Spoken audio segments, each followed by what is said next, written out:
প্রিয় ভিউয়ার্স, আজকে আমি ইলেকট্রিক্যাল ইঞ্জিনিয়ারিংয়ের মানে ম্যাক্সিমাম সর্বোচ্চ পাওয়ার ট্রান্সফারের যে থিওরেমটি আছে সেটা একটু আলোচনা করব। থিওরেমটি হচ্ছে কোনো ডিসি সোর্স হতে কোনো রেজিস্টিভ লোডে সর্বোচ্চ পাওয়ার ট্রান্সফার হবে যখন লোড রেজিস্ট্যান্স এবং আমার সোর্সের সাথে সিরিজে সংযুক্ত রেজিস্ট্যান্স বা সোর্সের ইন্টারনাল রেজিস্ট্যান্স এর সমান হবে। অর্থাৎ আমরা বলতে পারি যে সর্বোচ্চ পাওয়ার ট্রান্সফারের শর্তটা হচ্ছে কি, সোর্সের সঙ্গে যে রেজিস্ট্যান্স আছে এবং আমার লোডে যে রেজিস্ট্যান্স আছে এই দুইটা সমান হতে হবে।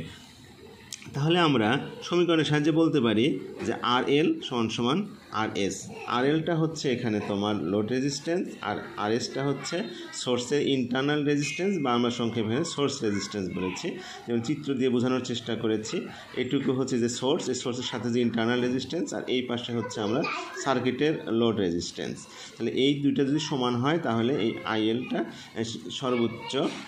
আমরা এখানে সর্বোচ্চ পাওয়ার পাবো, ট্রান্সফার করতে পারবো। এখানে পাওয়ারের সূত্র হবে কি I² RL। ধন্যবাদ সবাইকে।